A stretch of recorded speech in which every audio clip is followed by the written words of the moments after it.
바다를 넘어 우리에게 전해진 한 가지 계시가 있다.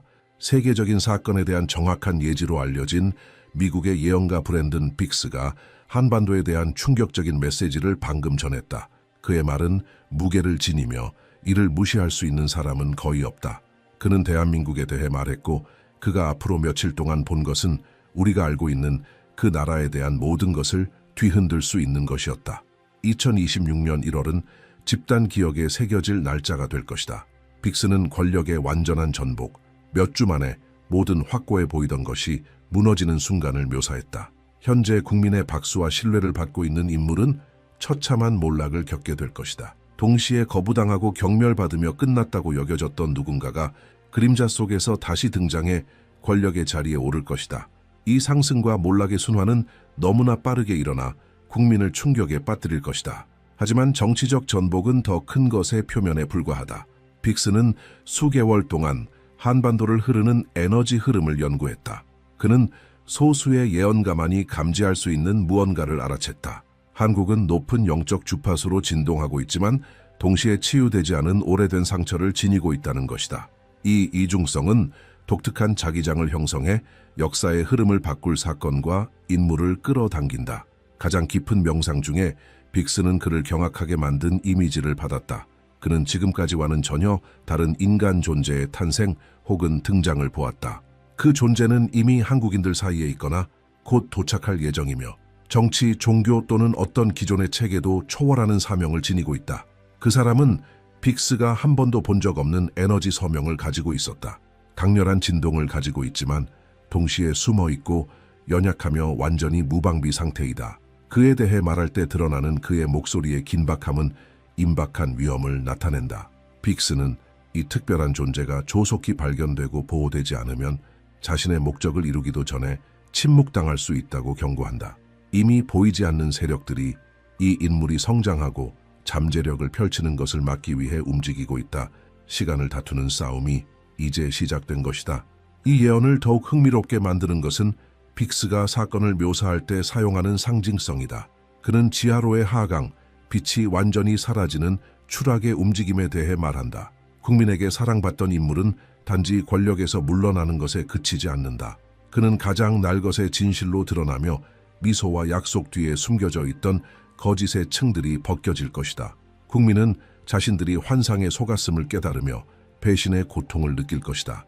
이 모든 일이 벌어지는 동안 모두가 정치적으로 끝났다고 여겼던 인물이 떠오른다. 그러나 그의 부상은 대중의 회개나 여론의 변화에서 오는 것이 아니다. 그것은 우주의 균형이 요구하는 업보의 필요성에서 비롯된다. 그는 과거의 전투로 인한 상처를 지니고 있지만 동시에 앞으로 다가올 일들에 대비할 수 있도록 배운 교훈도 갖고 있다. 한국은 버림받았던 존재가 필수가 되는 역설을 경험하게 될 것이다. 대한민국을 흐르는 에너지는 무우에서 비롯된 것이 아니다. 빅스는 그 땅의 역사적 영적 층을 깊이 파고들며 집단적 트라우마에 보이지 않는 기록들을 발견했다. 잔혹한 전쟁들, 강제로 갈라진 가족들, 그리고 수십 년간 이어진 지속적인 긴장은 국민 정신 속에 깊은 균열을 남겼다. 이러한 상처는 제대로 치유되지 않았고 빠른 경제 성장과 피상적인 현대화로 덮여버렸다. 나라는 감정적으로 갈라진 토대 위에 고층 빌딩을 세운 셈이다. 하지만 이러한 고통의 흔적 속에서 빅스는 특별한 무언가를 감지했다. 한국은 고통을 창조성, 혁신 그리고 깊은 인간적 연결로 바꾸는 독특한 능력을 발전시켰다. 이 영적 연금술은 한국을 서로 다른 현실이 교차할 수 있는 에너지 포털로 만들었다. 그래서 이 땅은 극단적인 사건들과 특별한 운명을 지닌 사람들을 끌어당긴다. 그곳에서 일어나는 일은 지리적 경계를 훨씬 넘어 울려 퍼진다. 빅스가 본 사랑받던 지도자가 지하로 내려가는 중심적 비전은 전통적인 정치의 의미를 넘는다. 그는 창문 하나 없는 지하방을 묘사한다. 희미하게 깜빡이는 조명만이 유일한 빛인 그 공간에서 대중의 인기는 자신의 그림자와 마주하게 된다. 그곳에서는 공개되지 않았던 문서들이 나타나며 의심스러운 결정들, 대중의 눈을 피해 이루어진 비밀 협상들, 그리고 수려한 연설 아래 묻혔던 약속들의 흔적들이 드러난다. 이 육체적인 하강은 자신의 가장 어두운 내면으로의 강제적인 여정을 상징한다. 한국 국민은 믿을 수 없음과 분노가 뒤섞인 반응을 보일 것이다. 그 인물에게 쏟아졌던 신뢰는 진심이었고 변화와 발전에 대한 실제적인 희망 위에 세워진 것이었다. 그러나 모든 것이 정교하게 연출된 연극에 불과했다는 사실이 밝혀지면서 제도에 대한 신뢰는 무너지고 집단적인 신념의 위기가 발생할 것이다. 사람들은 자신의 판단력을 의심하며 어떻게 이토록 완전히 속았는지를 자문하게 된다. 이 집단적 환멸의 순간은 더 깊은 변화를 위한 공간을 열어줄 것이다. 한 사람이 내려갈 때 다른 한 사람은 청와대의 계단을 오르고 있다. 빅스는 이 버림받았던 인물이 대리석 복도를 천천히 걸어가는 모습을 본다. 그 어깨 위엔 아직 완전히 해결되지 않은 과거의 혐의들이 얹혀 있다. 법적 소송, 언론의 스캔들, 정치적 고립은 그의 이전 경력을 지배했다. 많은 이들이 그가 다시는 대중적 영향력을 가지지 못할 것이라 단언했고, 어떤 이들은 그의 몰락을 정당한 심판으로 여겨 기뻐했다. 그러나 운명은 다른 길을 준비하고 있었다. 이 논란 많은 인물의 부상은 예상치 못한 경로를 통해 이루어질 것이다. 빅스는 전통적인 선거 캠페인이나 대중의 거대한 지지를 보지 않는다. 대신 그는 막후의 움직임들, 은밀히 맺어진 동맹들, 그리고 권력의 공백을 초래할 일련의 사건들을 감지한다. 이 공백은 오직 정치라는 가장 가혹한 게임의 규칙을 이미 체득한 사람만이 메울 수 있다.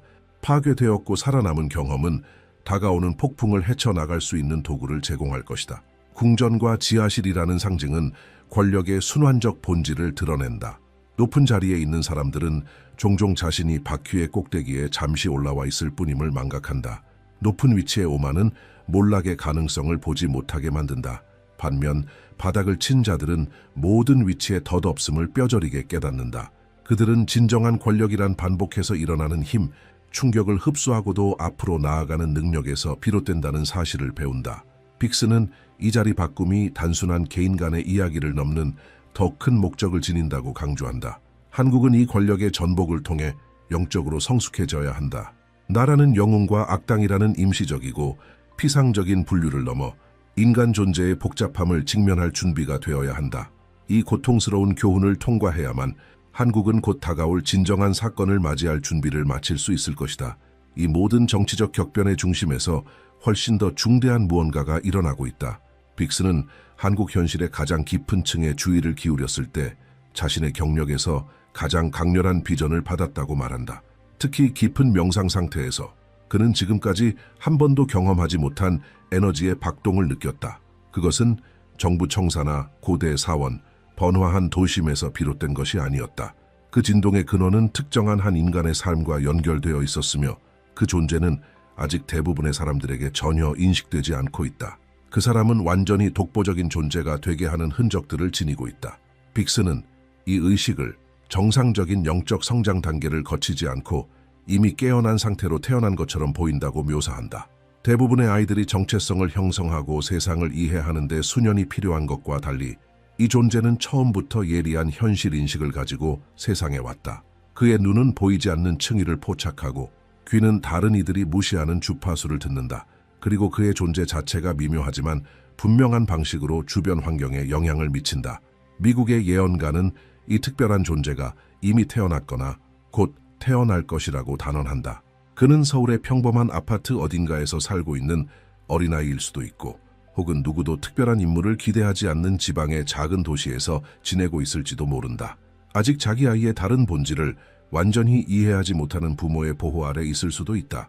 또는 조부모에게 길러지고 있거나 고아원에 있거나 극도의 어려움 속에서 자라며 그 취약성이 더욱 치명적인 상황에 놓여 있을 수도 있다.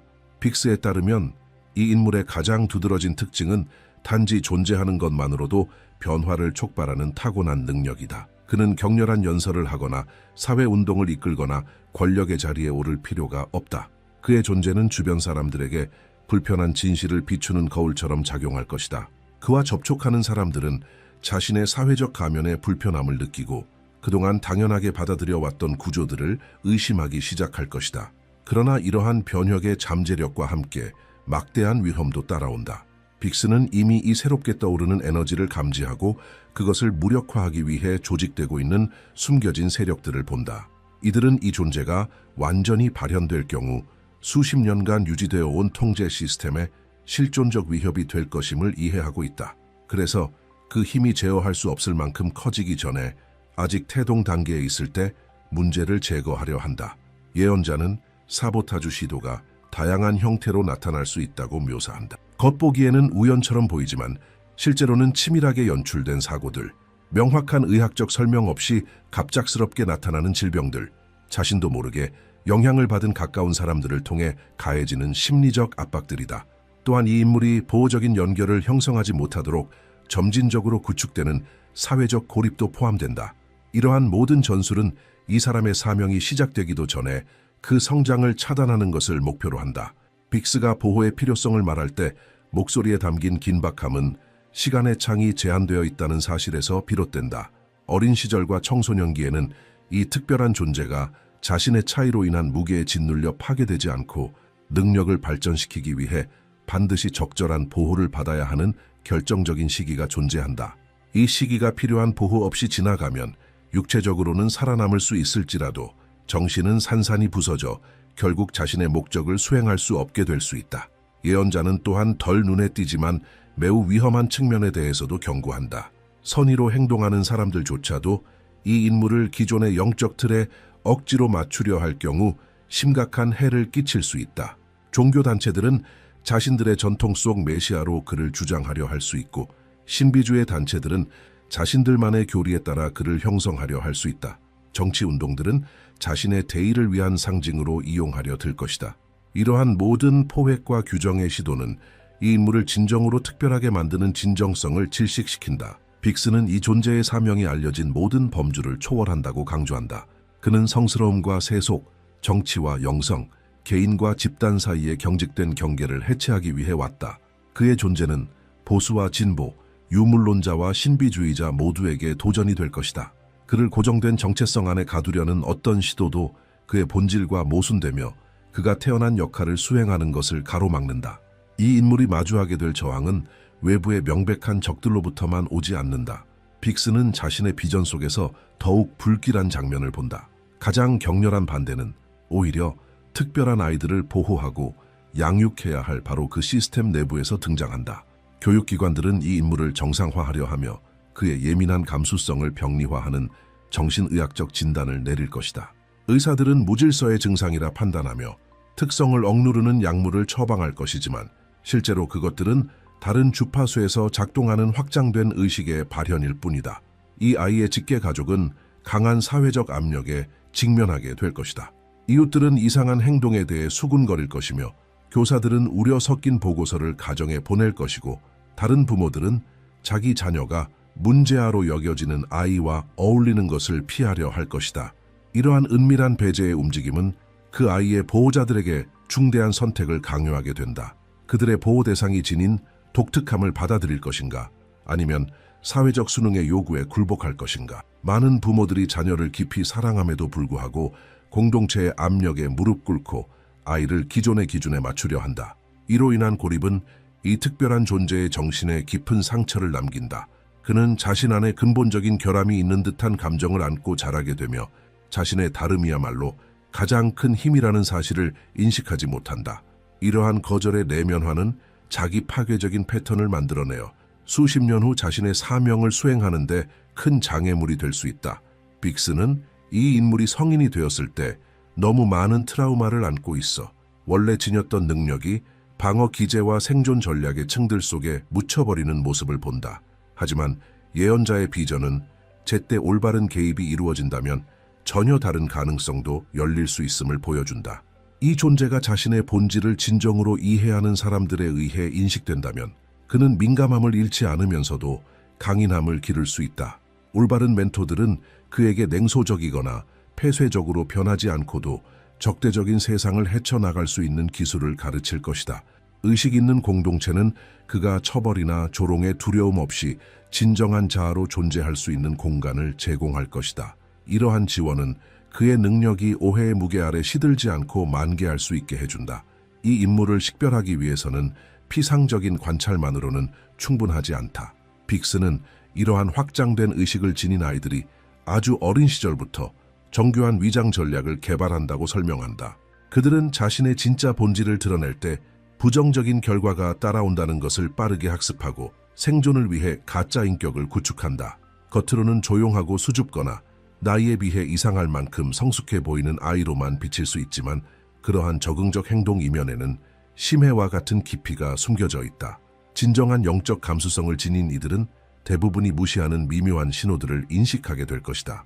동물들과의 상호작용에서 드러나는 거의 텔레파시 수준의 공감력, 나이에 비해 놀라울 정도로 철학적인 통찰을 담은 질문들, 다른 사람들이 보지 못하는 현실의 차원을 인식하는 듯한 순간들, 한 번도 배운 적 없는 역사적 사건에 대한 강렬한 악몽, 일반적인 경로로는 얻을 수 없는 정보를 직관적으로 알아차리는 능력들, 이 모든 것들은 그 존재의 비범함을 암시한다.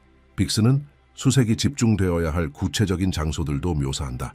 사회적으로 소외된 아이들이 부적절한 정신의학적 처치를 받는 공공병원들, 평범한 중산층 지역의 학교들에서 다르다는 이유로 특수 프로그램에 신속히 분리되는 학생들, 가계가 명확하지 않아 불완전한 서류 속에 살아가는 고아원 속 아이들, 적응에 극심한 어려움을 겪는 이주 가정이 모여있는 이민자 커뮤니티들, 그리고 특별한 재능이 존재함에도 가난에 가려 한 번도 발현될 기회를 얻지 못하는 도시 빈민가, 이 모든 곳은 그 존재가 숨어 있을 가능성이 높은 장소들이다. 영적 지리 또한 중요한 단서를 제공한다. 예언자는 이 존재가 한국의 에너지적 심장과 연결되어 있다고 느낀다. 그러나 그 심장은 지리적으로 명확한 중심과는 일치하지 않는다. 그것은 오래전 영적 스승들이 알고 있었으나 현대 사회에서 잊혀진 지구 에너지의 교차 지점에 위치할 수 있다. 버려진 사찰들, 특정한 산들, 혹은 오래된 시장처럼 겉보기엔 평범해 보이는 장소들이 이 숨겨진 지리의 표식이 될 수 있다. 행동할 수 있는 시간은 빠르게 줄어들고 있다. 2026년 1월은 결정적인 전환점이다. 빅스가 예언한 정치적 격변은 혼란 속에서 이 특별한 아이가 쉽게 길을 잃을 수 있는 조건들을 만들어낼 것이다. 권력의 이양 기간 동안 사회보호 시스템은 일시적으로 붕괴될 것이고 가정들은 경제적, 정치적 불안으로 인해 주의를 잃게 된다. 이 혼란을 틈타 각종 포식자들이 자신의 목적을 추진하려 할 것이다. 이런 환경은 이 아이를 다방면의 위협에 노출시키며 그의 성장을 영원히 중단시킬 위험을 낳는다. 이 인물의 위치를 찾아내기 위해서는 사람들이 주변 세계를 바라보는 방식 자체에 근본적인 전환이 필요하다. 빅스는 기존의 합리적이고 관습적인 방법들이 이 탐색에서 완전히 실패할 것이라고 단언한다. 고용된 조사관, 사설 탐정, 학술 연구자들은 논리적 분류 자체를 거부하는 본성을 지닌 존재를 결코 찾아낼 수 없다. 발견은 강제된 사회화 과정 속에서 대부분의 성인들이 억눌러버린 직관적 능력에 전적으로 달려있다. 깊은 명상을 수행하는 사람들은 이 존재의 신호를 포착할 가능성이 훨씬 높다. 의식이 변화된 상태에서는 이성적 두뇌가 평소에 차단하던 경로를 통해 정보가 들어온다. 얼굴, 장소, 특정 상황을 보여주는 단편적인 이미지들이 영적 좌표처럼 떠오를 수 있다. 이러한 비전은 거의 완성된 형태나 선형적인 구조로 나타나지 않는다. 고요한 순간에 갑작스러운 섬광처럼 스치거나 깨어난 뒤에도 생생하게 남는 선명한 꿈으로 혹은 특정 지명이 언급될 때 강렬한 신체적 감각으로 다가온다. 아이들과 직접적으로 일하는 사람들은 이 탐색에서 상당한 이점을 가진다. 교과 과정 이상의 것을 진심으로 관찰하는 유아 교육 교사들은 정식 교육을 받지 않았음에도 복잡한 상징을 그리는 아이를 알아볼 수 있다. 감수성이 높은 소아과 의사들은 기존의 진단 범주에 맞지 않는 독특한 발달 패턴을 감지할 수 있다. 다양한 가정을 방문하는 사회복지사들은 어떤 집에서 특별한 에너지가 뿜어져 나오는 것을 느끼지만 그것을 이성적으로 설명하지는 못할 수도 있다. 조직된 영적 공동체들은 이 결정적인 시점에서 특별한 책임을 지닌다. 불교 단체, 샤머니즘 서클, 신비주의적 기독교 공동체, 다양한 밀교 전통의 수행자들은 잠시 교리적 차이를 내려놓아야 한다. 이 아이를 찾아 보호하는 일은 종파적 충성심을 초월한다. 빅스는 서로 전혀 다른 배경을 지닌 사람들이 서로를 개종시키려 하지 않으면서도 이 공동의 목적을 중심으로 하나의 보호망을 형성하는 가능성을 본다. 하지만 이러한 보호망을 형성하는 데는 매우 복잡한 도전들이 따른다. 영적 공동체들 간의 소통은 자주 산기한 언어와 세대에 걸친 상호 불신에 부딪힌다. 불교 신자들은 기독교인의 체험을 미신으로 간주할 수 있고 전통적 샤먼들은 현대 도시 수행자들의 접근을 피상적인 문화적 전유로 여길 수 있다.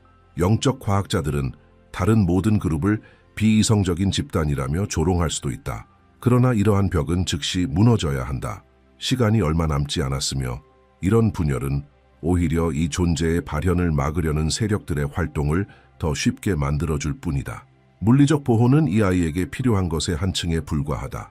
빅스는 집단적인 집중된 의도를 통해 구축되는 에너지적 방패의 중요성을 강하게 강조한다. 여러 사람이 특정한 인물을 향해 의식적으로 보호 에너지를 보낼 때 그 사람의 정확한 정체를 몰라도 보이지 않는 방어막이 형성되어 미묘한 공격들을 물리친다. 이 실천은 복잡한 의식이나 고급 밀교 지식이 필요한 것이 아니다. 단 몇 분간의 집중된 시각화와 진실된 의도만으로도 매일 실행 가능하다. 잠재적인 수호자들은 이 인물이 지닌 더 큰 목적을 명확히 이해해야 한다. 그는 집단적 의식의 변화를 촉진하기 위해 왔다. 그 변화는 한국 사회에 국한되지 않으며 결국 다른 나라들에도 영향을 미칠 것이다. 대한민국은 인간 진화의 실험실처럼 작용하는 영적 공간이다. 그곳은 극심한 학업 스트레스, 잔혹한 경쟁, 그리고 엄격한 사회적 기대 속에서 새로운 인간 존재 방식이 탄생하거나 혹은 완전히 파괴되는 장소이다. 이 특별한 아이는 수백만 명 속에 잠든 의식의 잠재력을 해방시킬 수 있는 코드를 지니고 있다. 그의 살아있는 존재 자체가 마스터 키처럼 작용하여 문화적 조건화로 잠겨있던 내면의 문들을 열어준다. 그는 타인과 잠깐이라도 상호작용할 때 그들의 에너지장을 변화시킨다. 사람들은 자신이 무비판적으로 받아들여왔던 내러티브를 의심하기 시작하고 보다 진실하게 살아야 한다는 충동을 느끼며 미뤄왔던 결정들에 대한 갑작스런 명료함을 경험한다. 이런 연쇄적 효과들이야말로 통제 세력들이 그를 제거하고자 하는 이유이다. 이 존재의 목적에 대한 이해는 또 다른 형태의 보호가 되기도 한다. 이는 위험한 왜곡을 막을 수 있는 맥락을 제공한다. 올바로 인식한 수호자들은 이 아이를 우상이나 메시아 혹은 신흥 종교의 지도자로 만들고자 하는 유혹을 물리칠 것이다. 그들은 이러한 특별한 능력을 개인적 이익을 위해 끌어내려는 시도가 그 능력이 흐르는 섬세한 통로를 손상시킨다는 것을 알게 될 것이다. 그들은 자신들이 이 거대한 과정을 임시로 돕는 조력자일 뿐이며 전체를 통제할 수 있는 개인은 없다는 점을 겸손히 인식할 것이다. 이 보호망을 구축할 수 있는 결정적 창은 빠르게 닫히고 있다.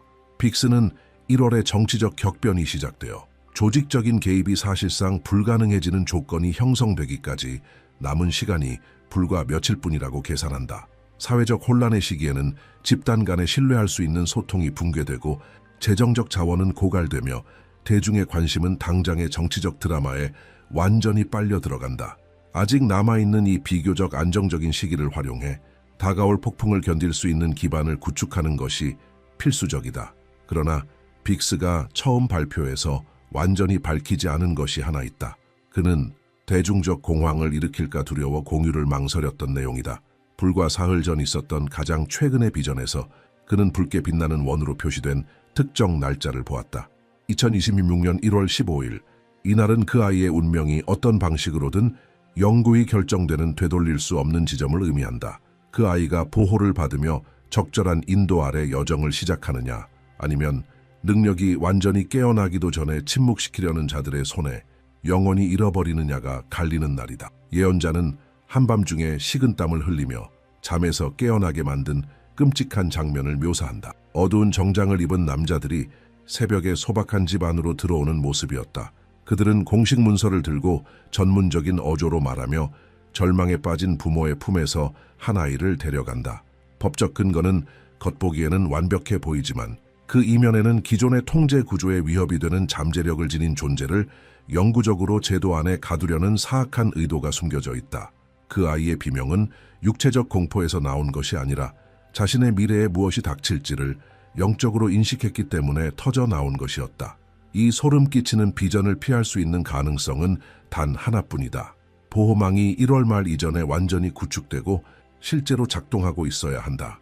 이는 자원을 동원하고 신뢰할 수 있는 보호자를 식별하며 상황이 위급해질 경우를 대비한 탈출 경로를 마련하는데 남은 시간이 몇 달이 아니라 몇 주뿐이라는 뜻이다. 비상계획에는 위조 문서의 사전 준비, 여러 지역에 분산된 안전가옥, 그리고 적대적인 당국에 의해 감청될 수 없는 암호화된 소통 채널까지 포함되어야 한다. 빅스는 또한 이 아이의 정체를 확증해줄 결정적인 신호에 대한 정보를 받았다고 한다. 2026년 5월 한국에서 관측 가능한 부분 일식 동안 이 특별한 존재는 현생을 초월한 기억들의 일시적인 각성을 경험하게 된다. 그는 한 번도 가본 적 없는 장소들과 정식으로 배운 적 없는 사건들에 대해 조작할 수 없는 수준의 세부 묘사를 하며 말할 것이다. 이 장면을 직접 목격한 가까운 수호자들은 자신들이 찾고 있던 존재를 발견했다는 사실을 절대적인 확신으로 알게 될 것이다. 이 순간은 기회의 창이 격렬하게 닫히기 전에 개입할 수 있는 마지막 기회를 의미한다. 시계는 계속 돌아가고 있으며 망설임으로 잃어버린 매 순간은 한 나라 전체의 미래를 대가로 치를 수 있다. 대한민국에서 곧 일어날 일의 규모는 단순한 지역 정치 사건의 범주를 완전히 넘어선다. 빅스는 한반도가 영적 지진파의 진원지처럼 기능하며 그 파동이 동아시아 전역을 거쳐 결국 전 세계로 퍼져나갈 것이라고 본다. 고립된 국가적 위기로 보이는 것은 사실 인간의식의 글로벌 재편성에서 첫 번째 움직임에 불과하다. 한 지도자의 몰락과 다른 인물의 부상은 합의된 현실의 표면 아래에서 영적 지각판이 이동하고 있다는 징후에 지나지 않는다. 이 과정에서 한국이 갖는 특별한 중요성은 극단적인 양극이 만나는 독특한 위치에서 비롯된다. 수천 년의 고대 전통이 최첨단 미래 기술과 공존하고 깊이 뿌리내린 집단주의적 가치가 서구에서 유입된 개인주의적 열망과 매일 충돌한다. 고대 샤머니즘 영성은 탐욕적인 자본주의적 물질주의와 나란히 지속된다. 이러한 극성의 지속적인 긴장은 고전압의 장을 형성하여 다른 문화권에서는 수세기가 걸릴 변형이 수십 년 만에 일어나도록 만든다. 앞으로 며칠은 이 예언의 심각성을 인지한 모든 이들에게 끊임없는 경계를 요구할 것이다. 주변의 아이들을 주의 깊게 본다는 것은 사생활을 침해하거나 불필요한 편집증을 조장하는 것이 아니다. 그것은 일상의 만남 속에서 진정한 존재감을 기르는 것을 의미한다. 대중교통에서 한 아이가 낯선 이들의 고통을 비범하게 인식하는 모습을 알아차리는 것, 학생이 자신의 제한된 경험을 넘어서는 통찰을 드러내는 발언을 하는 순간을 포착하는 것, 부모들이 문제라고 여기는 행동을 무심코 언급할 때 그것이 확장된 감수성의 신호일 수 있음을 인식하는 것이다. 전 세계의 영적 탐구자 공동체 역시 이 시점에서 중대한 역할을 맡고 있다. 한국 밖에 거주하는 이들은 매일의 집중된 수행을 통해 보호 에너지를 보내는 방식으로 기여할 수 있다. 한반도 전체를 감싸는 빛의 방패를 시각화하고 한국 땅의 취약한 아이들에게 안전의 의도를 전하며 이 특별한 존재가 파괴적인 간섭 없이 자신의 운명을 성공적으로 수행하는 모습을 명상하는 것이다. 이러한 실천은 공허한 의식이나 순진한 긍정사고가 아니다. 그것들은 형태 형성장과 양자적 확률에 직접적인 영향을 미치는 검증된 영적 기술들이다. 이 존재가 성공적으로 식별된다 하더라도 진정한 도전은 그 순간부터 시작된다. 그의 성장을 위한 적절한 환경을 조성하는 일은 수호자들에게 비범한 지혜를 요구할 것이다. 그들은 보호와 자유, 인도와 자율성, 구조와 자발성 사이에서 섬세한 균형을 유지해야 한다. 아이에게 지나치게 무거운 메시아적 기대를 씌우는 것은 그를 방치하는 것만큼이나 해로울 수 있다. 이 두 극단 사이의 좁은 길을 걸으려면 세심한 감각과 아이가 성장함에 따라 끊임없이 접근 방식을 조정할 수 있는 유연성이 필요하다. 기존의 교육 시스템은 이와 같은 의식 구조를 지닌 존재에게는 오히려 해를 끼칠 가능성이 크다. 현대 학교는 수능과 복종을 훈련하기 위해 설계되었지 급진적인 독창성을 기르기 위해 만들어진 것이 아니다. 수호자들은 홈스쿨링의 유연한 형태, 실험적 대안학교 또는 맞춤형 혼합교육 모델과 같은 다른 방식을 진지하게 고려해야 할 것이다. 아이가 자신의 고유한 능력을 억압받지 않고 펼칠 수 있도록 하는 환경을 마련하는 일은 강력한 사회 규범에 맞서야 함을 의미하며 가족, 이웃, 당국 등으로부터의 비난과 오해에 직면할 용기가 요구된다. 또한 이 아이를 영재나 영적 현상으로 조기에 세상에 공개하려는 유혹은 강한 의지로 거부되어야 한다. 미디어에 노출되는 순간 그는 자신만의 건강한 정체성과 진정한 인간관계를 형성할 수 있는 기회를 박탈당하게 된다. 그는 끊임없이 관찰되고 평가받는 존재로 인식되며 자발성과 진실한 취약성을 경험하지 못하는 공연으로 살아가게 될 위험이 크다.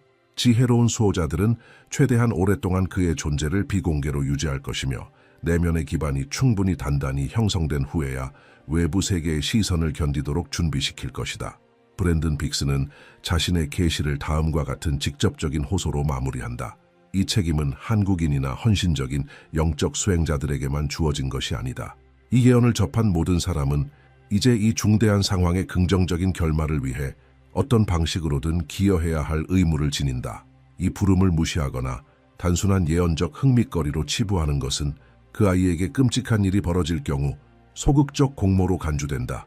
지식은 책임을 동반하며 듣지 못한 척하는 것은 아무도 그 카르마적 결과로부터 면책시켜주지 않는다. 미국의 예언가는 논리적으로 설명할 수 없거나 비이성적으로 보일 때조차 자신의 직관을 신뢰하라고 모두에게 권한다. 만약 누군가가 앞으로 며칠 안에 대한민국을 방문하고 싶은 설명할 수 없는 끌림을 느낀다면 그 충동을 진지하게 따를 필요가 있다. 특별한 이유 없이 특정 아이가 꿈이나 명상 속에 계속 나타난다면 그 연결을 더 깊이 탐색해 볼 가치가 있다. 한국 아이들과 함께 일할 수 있는 예상치 못한 기회가 생긴다면 그것은 결정적인 순간을 위해 더 큰 힘이 말판 위에 말을 배치하고 있는 공시적 사건일 수 있다. 이제 여기까지 지켜본 당신에게 이 계시들에 대해 깊이 성찰할 책임이 있다. 어떤 내용이 당신의 직관과 특히 강하게 공명했다면 댓글로 공유해달라. 당신이 한국에 살고 있는지 혹은 이 예언과 연결될 수 있는 누군가를 알고 있는지도 알려달라. 최근에 경험한 관련된 꿈이나 비전이 있다면 그것도 설명해달라. 공시성은 겉보기에는 무작위처럼 보이는 사람들 간의 연결을 통해 작동하지만 실제로는 상위 지성에 의해 조율되고 있다. 당신의 댓글 속 기여가 너무 늦기 전에 이 아이를 찾아내기 위한 마지막 퍼즐 조각이 될 수도 있다. 미래는 돌에 새겨진 것이 아니다. 그것은 바로 이 순간 우리 각자가 내리는 선택을 통해 전개된다. 한 여성이 새벽 3시에 잠에서 깨어난다. 겉보기에는 아무 이유 없이 심장이 거세게 뛴다. 그녀는 일어나 기도실로 걸어가 무릎을 꿇는다. 그 순간 놀라운 일이 일어난다. 그녀의 눈앞에 하나의 환상이 펼쳐지는데 그것은 현실만큼이나 생생하다. 그녀는 온 나라들을 보고 운명이 결정되는 장면들과 앞으로 벌어질 사건들을 목격한다. 그녀의 이름은 신디 제이콥스. 수십 년 동안 그녀는 전 세계 여러 나라의 미래에 대한 계시를 받아왔다. 그러나 지난 몇 주 동안 그녀의 밤샘 기도를 사로잡은 것은 지구의 특정 지역, 바로 동아시아였다. 그녀의 머릿속으로 이미지들이 압도적인 힘으로 밀려온다. 그녀는 이 엄청난 양의 정보를 거의 감당하지 못한다. 모든 세부 사항이 외과 수술처럼 정밀하게 그녀의 기억 속에 새겨진다. 신디는 한 번도 그 지역을 방문한 적이 없지만 보여지는 장소들을 즉시 알아본다. 그 강렬함에 그녀의 몸은 떨리고 미래에 펼쳐질 장면들을 목격하는 동안 눈물은 그녀의 뺨을 타고 흐른다. 어떤 환상은 찬란한 희망을 보여주고 어떤 환상은 어두운 경고를 담고 있다. 그러나 모든 환상이 가리키는 진실은 단 하나다. 거대한 변화가 다가오고 있다는 것이다. 첫 번째 계시는 2월의 어느 새벽에 찾아온다. 신디는 거친 파도에 둘러싸인 섬을 본다. 고대 사원들이 유리로 된 고층 빌딩들과 어우러져 있다. 현대성과 전통이 겉보기에는 조화를 이루고 있다. 그 땅의 중심에 한 여성 인물이 돋보인다. 그녀는 새하얀 옷을 입고 같은 색의 장갑을 끼고 있다. 그녀의 미소는 완벽한 예의를 발산한다. 그녀의 손에는 연분홍 꽃이 비바람에 흔들리는 섬세한 꽃다발이 들려있다. 그 장면 전체가 평화, 외교, 진정한 우정을 전하고 있다. 어떤 사람이라도 그 우아함에 매료될 것이다. 그러나 그 순간 모든 것을 바꾸는 신의 명령이 들려온다. 더 깊이 보라. 그녀는 순종하며 겉모습 너머를 바라본다. 시야의 각도가 조정된다. 관점이 넓어진다. 그리고 그 향기로운 꽃다발 뒤에 숨겨진 장면의 의미를 완전히 뒤바꾸는 물체가 드러난다. 밤처럼 검은 고대의 칼날, 수백 년 된 강철로 단련된 검이다. 꽃을 쥐고 있던 바로 그 손에 그 칼의 자루가 쥐어져 있다. 그 대비는 너무나도 충격적이다. 꽃잎과 칼, 미소와 위협, 외교와 치명적인 위험. 흰옷을 입은 여인의 시선이 남쪽을 향한다. 바다를 넘어 파도 너머에는 또 다른 나라가 있다. 분단되었지만 굳건한 하나의 반도 국가. 메시지는 점점 명확해진다. 신디의 영혼 깊은 곳에 울리는 음성이 들려온다. 조심하라, 오래된 땅이여. 그들은 다시 올 것이다. 앞에는 꽃을 들고 뒤에는 숨겨진 칼날을 지닌 채 그 접근은 은밀할 것이며 무역협정과 문화교류라는 포장에 쌓여 다가올 것이다. 정상회담에서는 웃음이 오가고 카메라 앞에서는 악수가 이루어지며 영원한 우정을 선언하는 발언들이 이어질 것이다. 그러나 역사는 반복된다. 대부분은 그 반복을 알아채지 못할 뿐이다. 과거는 결코 완전히 사라지지 않는다. 오래된 야망은 단지 잠들어 있을 뿐 깨어날 적절한 순간을 기다리고 있다. 경고는 이어지는 밤마다 점점 더 선명해진다. 신디는 그 접근이 여러 전선에서 동시에 일어날 것임을 깨닫는다. 먼저는 경제가 다가온다. 국경을 넘어 한국 땅에 깊이 뿌리내리는 기업들, 수십억 달러 규모의 투자가 기자회견에서 발표된다. 고위 경영진들은 호화로운 만찬 자리에서 전략적 파트너십을 축하한다. 경제 뉴스는 이 양국 관계의 성장을 지역 협력의 성공 사례로 보도할 것이다. 그 다음은 문화다.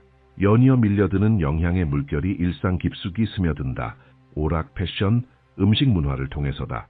한국의 젊은 세대는 진심 어린 열정으로 이 문화 상품들을 소비하지만 그 교류 이면의 깊은 의미는 깨닫지 못한다. 공동축제가 열리고 학생 교류 프로그램은 기하급수적으로 늘어난다. 모든 것이 자연스럽고 피할 수 없으며 양국 모두에게 이로운 일처럼 보일 것이다. 겉으로 보기엔 공동 번영의 약속으로 빛나고 있을 것이다. 그러나 가장 불안한 계시는 그 이후에 나타난다. 신디는 심지어 군사 협력까지 형성되는 것을 본다. 공통의 위협 앞에 놓인 상황에서 만들어진 동맹. 한반도는 북쪽과 서쪽으로부터 압박을 받는다. 전략적 논리는 과거의 적들까지 손잡게 만든다. 합동 군사훈련이 실시되고 방어체계가 통합된다. 모든 것은 국가안보와 지역균형이라는 차가운 언어로 정당화된다. 신디를 이끄는 그 음성은 단순한 비난을 담고 있지 않다. 하나님의 말씀이 전하는 메시지에는 분명한 뉘앙스가 있다. 지정학적 상황은 복잡하며 한국이 마주한 위협은 현실적이고 시급하다. 동맹의 필요성도 정당하고 긴급하다. 그럼에도 불구하고 경고는 끊임없이 울리는 종소리처럼 남아있다. 눈을 뜨고 있으라. 겉모습 너머를 보라. 역사 속에서 피와 눈물로 배운 것을 기억하라. 그러자 환상은 그 지역의 또 다른 거대한 존재로 옮겨간다. 3월의 어느 새벽, 신디는 가슴을 짓누르는 엄청난 무게를 느낀다. 곧 목격하게 될 것의 강도 때문에 그녀는 숨쉬기도 힘들어진다. 그녀의 영적 눈앞에 아시아에서 가장 거대한 강이 나타난다. 수천 년간 문명이 번성해온 비옥한 평야를 구불구불 흐르고 있다. 그 강계는 현대적인 대도시들이 즐비하게 솟아있다. 수백만 명이 그 활기찬 도시들 속에서 살아가고 일하며 꿈꾼다. 그러나 그 물속에는 또 다른 존재가 살고 있다. 강 바닥에 거대한 생명체가 누워있다. 몸은 수 킬로미터에 걸쳐 뻗어있고 황금빛 비늘은 햇빛을 반사한다. 눈에서는 고대의 자존심이 불타오른다. 이 존재는 5천년의 역사와 정복, 그리고 영원불변이라 여겨지는 문화적 우월성을 상징한다. 그 용은 스스로의 무적함을 굳게 믿고 있다. 수세대에 걸친 영광이 이 절대적 확신을 키워왔다. 그때 하늘이 변하기 시작한다. 비정상적으로 빠르게 먹구름이 몰려든다. 처음에는 가랑비, 그 다음엔 폭우, 그리고 마침내 홍수가 쏟아져 나지 밤으로 바뀐다. 산에서 내려온 물줄기는 격렬한 급류가 되어 흐른다. 한때 문명을 먹여 살렸던 그 강은 이제 심판의 도구로 바뀐다. 강둑이 넘치고 수문은 무너지고 수십 년간 쌓아온 방어체계는 이 재앙 앞에 무력해진다. 도시 전체가 성난물에 잠긴다. 고층 빌딩은 갈색 파괴의 바닷속에 떠있는 임시섬이 된다.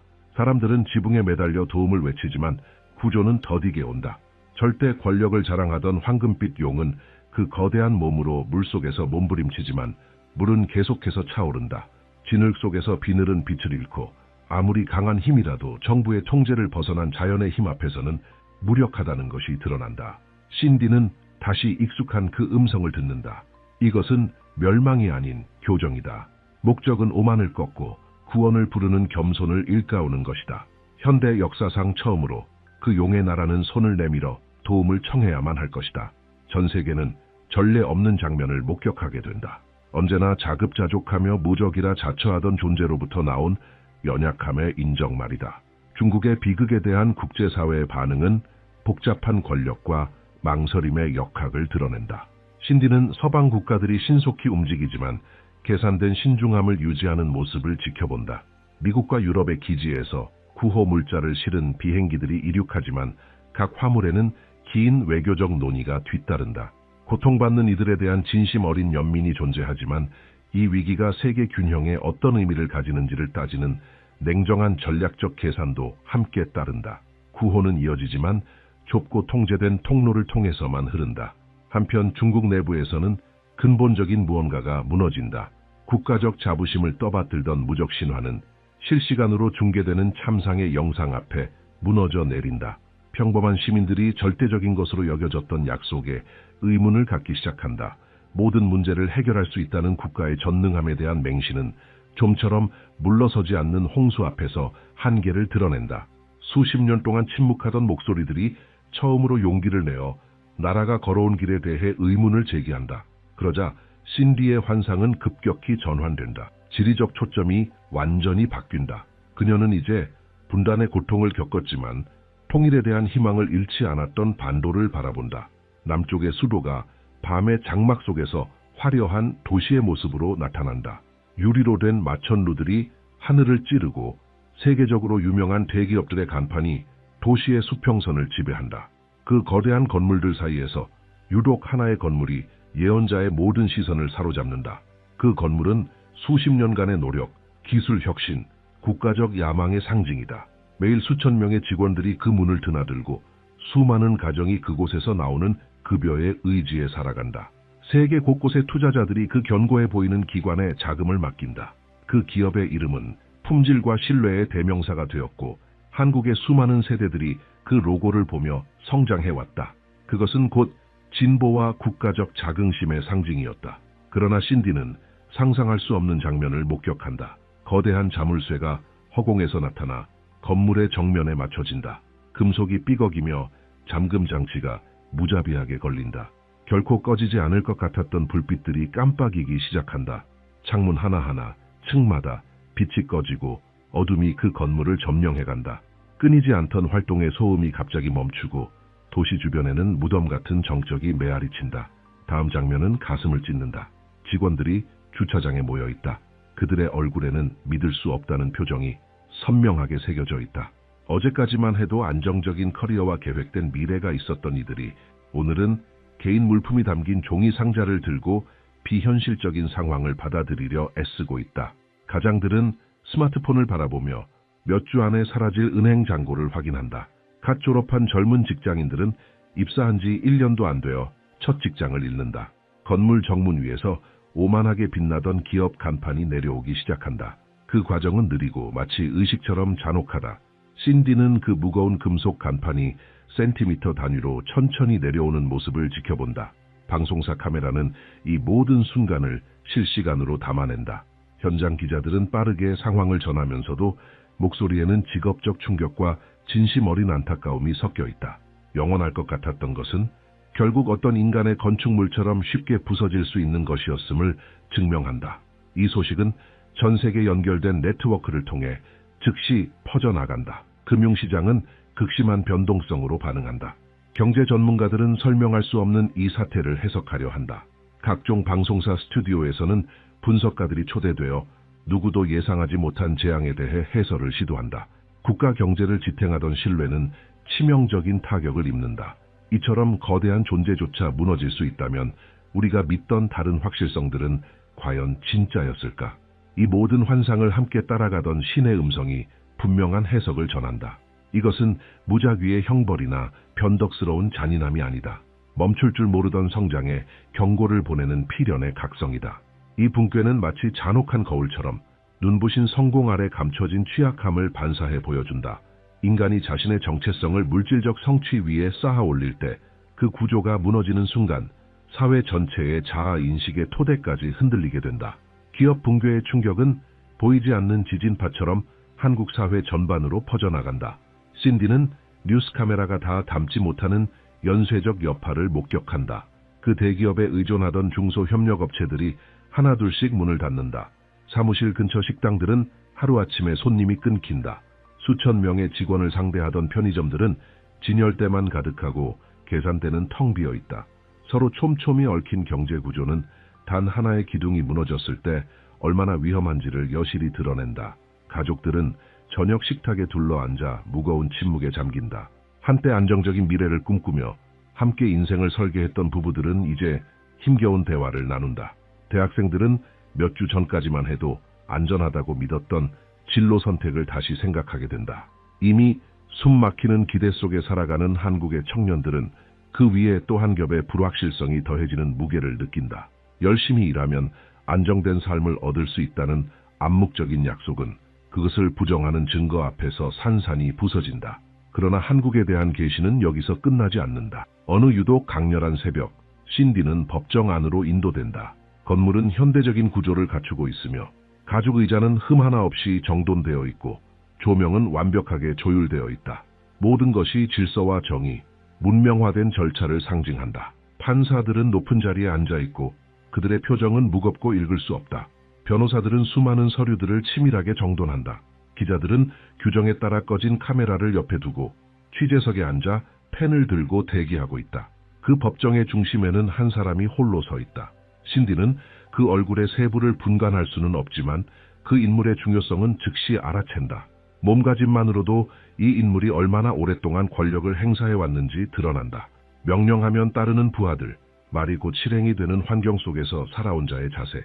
지금 이 순간에도 완벽하게 정돈된 수트는 오랜 특권과 권력을 상징한다.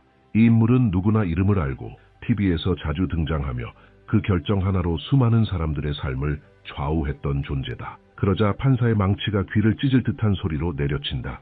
유죄라는 단어가 신의 선고처럼 법정을 가르며 울린다. 규정을 무시한 플래시가 터지고 몰래 숨겨진 카메라들이 그 역사적인 순간을 포착한다. 중심에 있던 그 인물은 눈에 띄게 무너진다. 어깨가 무거운 짐에 짓눌리듯 처지고 보안 요원들이 다가와 차가운 효율로 수갑을 채운다. 법정에서 이송 차량까지의 거리는 몇 분밖에 걸리지 않지만 그 모든 걸 카메라들이 집요하게 기록한다. 이 특별한 죄수를 수용하는 교도소는 구조적으로는 평범하지만 상징적으로는 비범한 의미를 지닌다. 회색 벽, 금속 철창, 문이 닫히는 잔혹한 소리가 메아리친다. 과거에 기업 제국을 지휘하거나 국가 정책을 좌우하던 인물은 이제 규격화된 수위를 입는다. 수십 년에 걸쳐 쌓아온 정체성은 교도소의 기록 속 숫자로 환원된다. 절정의 자리에서 감금의 시면으로 떨어지는 이 전락은 인간의 권력이 얼마나 더섭고 일시적인지를 가차없이 보여준다.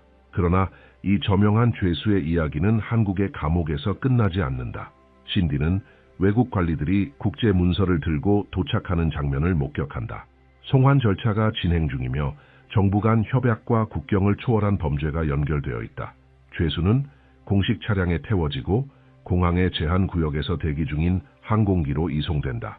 태평양을 가로지르는 비행은 무거운 침묵 속에서 진행되며 익숙했던 모든 것으로부터의 거리는 점점 더 멀어진다. 이 사건을 다루는 미국 법원은 절차는 다르지만 똑같이 정의를 추구한다. 연방 검사들은 바다를 건넌 금융범죄의 증거를 제출한다. 변호인단은 관할권 문제를 논의하지만 제시된 증거는 압도적이다. 또 한 번 판사의 망치가 내려치고 또 한 번의 유죄 판결이 내려진다. 이번 형벌은 외국 땅에서 고위급 범죄자들을 수용하기 위해 설계된 연방교정시설에서 집행된다. 이 환상을 관통하는 신의 메시지는 엄숙한 무게를 지닌다. 존경받는 외양 뒤에 숨은 부패는 언젠가 반드시 드러난다. 권력과 영향력으로 보호된 채 은밀하게 저질러진 범죄도 결국 심판의 날을 맞는다. 정의는 더디게 오기도 하고 복잡한 법체계를 따라 우회하기도 하지만 그 추구는 멈추지 않는다. 어느 누구도 어떤 자리도 영원한 면책 특권을 보장받을 수는 없다. 두 대륙에서 동시에 내려진 유죄 판결은 한국 사회 전반의 격렬한 논쟁을 불러일으킨다. 라디오 방송에는 청취자들의 전화가 폭주하고 그 감정은 분노와 통쾌함 사이를 오간다. 온라인 포럼은 각자의 시각으로 사건을 해석하며 치열한 이념 전쟁터로 변한다. 어떤 이들은 마침내 법 위에 군림하던 이들에게도 정의가 도달했다며 박수를 보내고 또 다른 이들은 자국민이 해외 법정에서 심판받은 것을 두고 국가의 주권과 집단적 존엄이 훼손되었다고 한탄한다. 국제 언론은 이 사건의 모든 각도를 집요하게 파고든다. 세계 곳곳의 금융 중심지와 서울을 연결하던 부패의 연결고리를 탐사하는 다큐멘터리가 제작된다. 수년간 아무도 눈치채지 못했던 정교한 계획을 폭로한 기자들은 상을 수상하며 찬사를 받는다. 한국은 전 세계의 주목을 받지만 그 이유는 자부심이 아닌 국가적 수치심을 불러오는 것들이다. 기술 선진국이자 도덕적 모범국이라는 오랜 이미지가 깊은 상처를 입는다. 그러나 신디는 이 스캔들과 처벌이라는 표면적 이야기 너머를 본다. 이 고통스러운 노출 속에도 구속이 아닌 구원의 목적이 있다. 체계적 부패가 공개적으로 드러난 이 순간은 진정한 개혁의 기회를 낳는다. 젊은 활동가들은 투명성과 책임을 요구하는 캠페인에서 점점 더 큰 동력을 얻는다. 개혁 성향의 입법자들은 그간 불가능하다고 여겨졌던 구조적 변화를 제안할 수 있는 정치적 기반을 확보한다. 혼란과 수치심 속에서도 변화의 씨앗이 조용히 움트기 시작한다. 그러자 신디의 환상은 극적으로 분위기를 전환한다. 수주간 무거운 계시와 어두운 경고가 이어진 뒤 그녀의 야간 기도 속에서 완전히 다른 무언가가 나타난다. 한반도의 어느 잊혀진 구석, 한 아이가 보인다. 그 배경은 너무 평범해서 존재 자체가 잘 드러나지 않을 정도다. 서울의 소박한 아파트일 수도, 시골 마을의 전통 가옥일 수도, 혹은 그 중간 어딘가일 수도 있다. 그 가족은 평범하다. 특별한 인맥도 눈에 띄는 부유함도 없다. 하지만 그 아이의 눈동자는 나이에 어울리지 않는 깊이가 담겨 있다. 신디는 그 작은 인간이 세상을 얼마나 강렬하게 흡수하고 있는지를 지켜본다. 단순한 호기심을 넘어선 이해에 대한 갈망이 있다. 또래 아이들이 아무 생각 없이 뛰어놀 때 이 아이는 조용히 관찰하고 마음속으로 질문하며 세상을 분석한다. 어른들이 나누는 국제 뉴스나 사회 문제 이야기에 집중하는 그 모습을 보고 부모는 당황하며 왜 이 아이가 자신의 현실과 거리가 먼 일들에 이토록 관심을 가지는지 의아해한다. 신디의 예언 속에서 시간이 영화처럼 빠르게 흘러간다. 아이는 자라서 청소년이 되고 책을 탐독하는 갈증은 더욱 강해진다. 단순한 판타지 소설이 아닌 역사, 철학, 정치학, 세계 경제 같은 복잡한 주제를 파고든다. 외국어는 놀라울 정도로 쉽게 습득된다.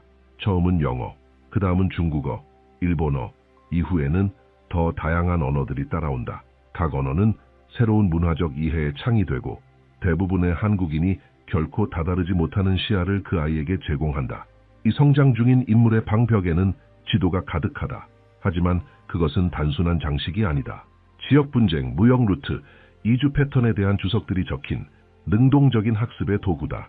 또래들이 학교 내 인기나 유행에 몰두할 때 이 청소년은 지구 반대편에서 잊힌 학사를 생각하느라 잠을 설친다. 좁은 개인적 야망이 자리할 수 있는 공간에 대신 전 지구적 공감이 피어난다. 성인이 되어가며 이 인물은 자신의 소명을 분명히 깨닫는다. 국제기구들이 이 빛나는 지성에 주목한다. 인도주의 단체들과의 초기 활동은 점점 더 큰 책임을 지닌 역할로 이어진다. 문화적 장벽을 넘어 소통하고 다양한 관점을 동시에 인식하며 모든 당사자의 존엄을 존중하는 해결책을 제시하는 이 드문 능력은 전 세계 리더들의 주목을 받는다. 신디는 이 인물이 국제 포럼에서 연설하는 장면을 목격한다. 그 말에는 나이와 무관하게 도덕적 권위가 깃들어 있다. 평소라면 젊은 목소리에 귀 기울이지 않을 세계 지도자들이 이 인물이 입을 열면 조용히 듣는다. 고대의 지혜와 젊은 에너지가 흔들림 없는 윤리적 기반과 정교한 정치적 현실 인식이 조화를 이루며 듣는 이로 하여금 자연스레 존경심을 갖게 만든다. 이 장면을 설명하는 신의 말씀은 전통적인 리더십의 틀을 넘어서 있다. 이 사람은 깃발 아래 행진하는 군사 정복자가 아니다.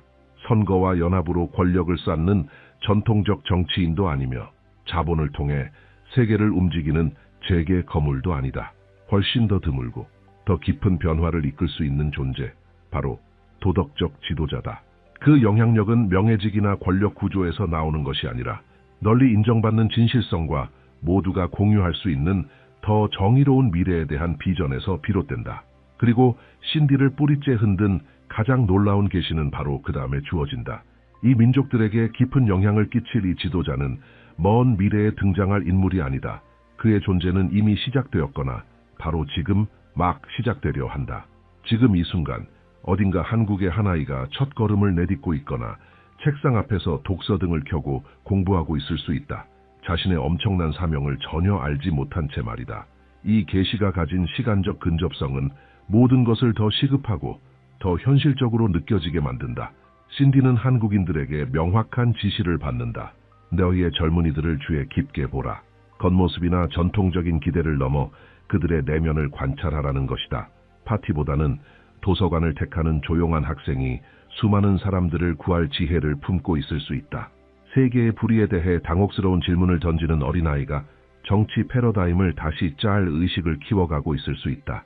지금 이 순간 세계 리더십의 미래가 한 평범한 교실에 앉아 있을지도 모른다. 마지막 환상은 공포와 희망이 뒤섞인 복합적 감정을 담고 있다. 이는 종말적 시대를 가장 정확히 표현하는 조합이다. 신디는 악몽 같은 전염병의 풍경 속으로 던져진다. 최근의 팬데믹조차 그저 가벼운 예고편처럼 느껴질 정도다.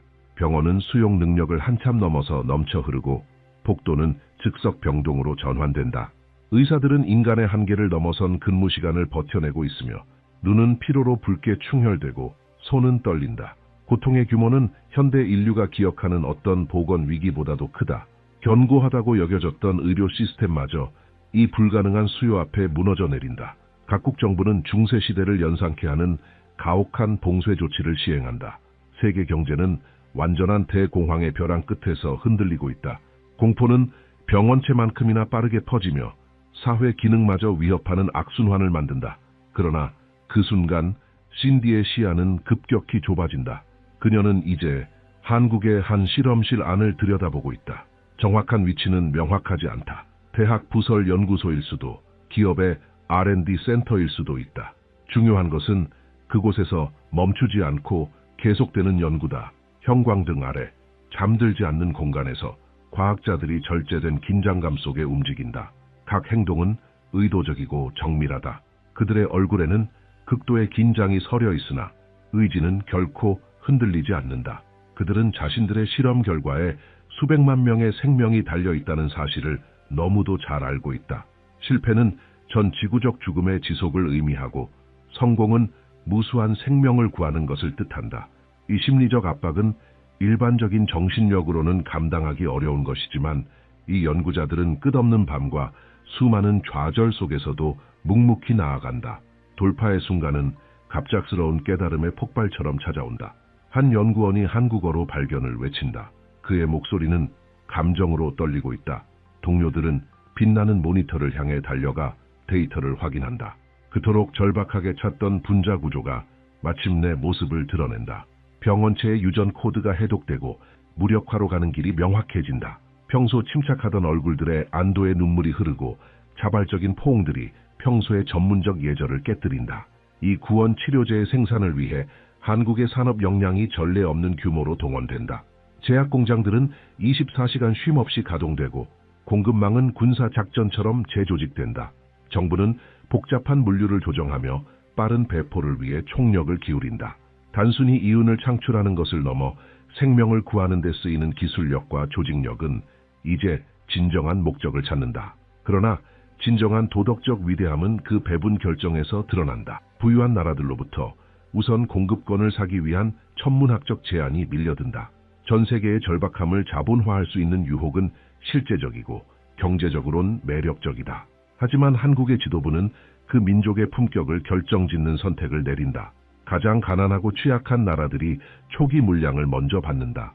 희망의 약병을 실은 비행기들이 아프리카, 남미, 동남아시아의 하늘을 향해 이륙한다. 마지막으로 울리는 신의 메시지는 강력한 예언의 무게를 지닌다. 한국에 부여된 지혜는 이제 온 세상의 구원을 위한 도구가 될 것이다. 영토는 작지만 기술력은 크고 이제는 도덕적 관대함까지 겸비한 이 민족이 세계에 보여주는 것은 진정한 리더십이 무엇인지다. 쉬운 길이 아닌 윤리적 결정을 선택하고 희생과 과학적 통찰을 통해 이 반도는 전 세계의 어둠 속에서 등불이 된다. 신디는 이 계시들을 무겁고도 중대한 책임감으로 마무리한다. 이 말씀을 전하는 일은 조롱을 당할 수도 있는 일이지만 침묵하는 것은 소명을 배신하는 행위다. 이제 이 이야기를 들은 당신도 같은 책임을 지게 된다. 이 말씀이 당신의 영혼에 울림을 주었다면 그 울림을 댓글로 표현하라. 그리고 이 메시지를 다른 이들과 나누라. 다가오는 미래는 모든 이가 깨어있고 준비되어 있어야만 맞설 수 있다. 가장 놀라운 계시는 여전히 살아있다. 신의 음성은 다시 선언한다. 열방에 영향을 줄 그 지도자는 먼 미래의 존재가 아니다. 그의 삶은 이미 시작되었거나 바로 지금 시작되고 있다. 어딘가 한국에서 아마도 이 순간 한 아이가 첫 걸음을 내딛고 있거나 조용한 방에서 불을 밝히고 책을 펼치고 있을지도 모른다. 자신에게 주어진 거대한 사명을 아직 전혀 모른 채 말이다. 이 계시가 시간적으로 너무 가까이에 있다는 사실이 그 모든 것을 더욱 절박하고 더욱 현실로 만든다. 신디는 한국인들에게 다시 한번 분명한 지시를 받는다. 너희의 젊은이들에게 주목하라. 겉모습이나 관습적인 기대를 넘어서 보아야 한다.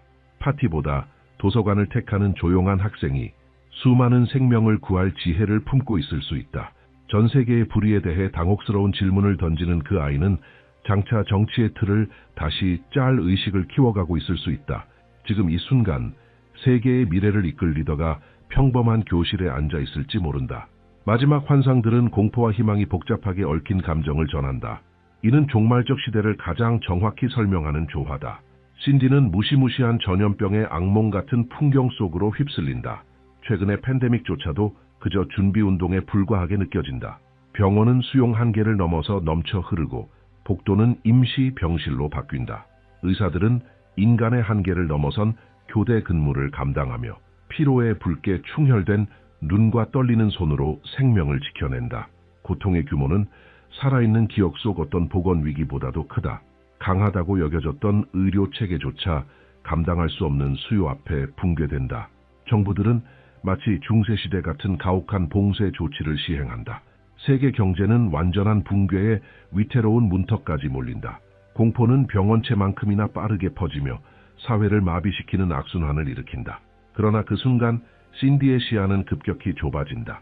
그녀는 이제 한국 땅에 있는 한 소박한 실험실 내부를 보고 있다. 정확한 위치는 불명확하다.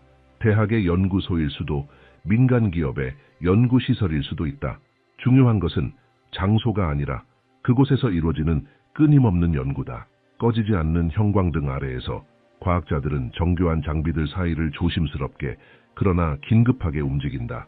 모든 동작은 의도적이고 정밀하다.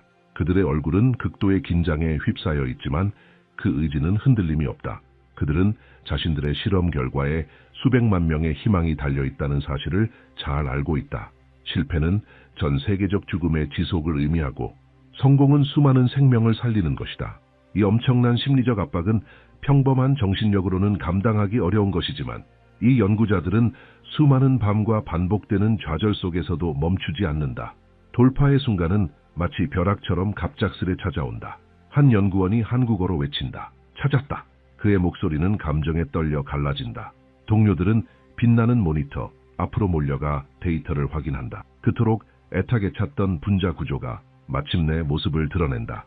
병원체의 유전자 코드가 해독되고 무력화의 길이 또렷하게 열린다.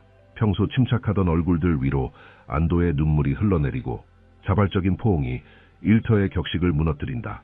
이 구원 치료제의 생산을 위해 한국의 산업 역량이 전례 없는 규모로 가동된다.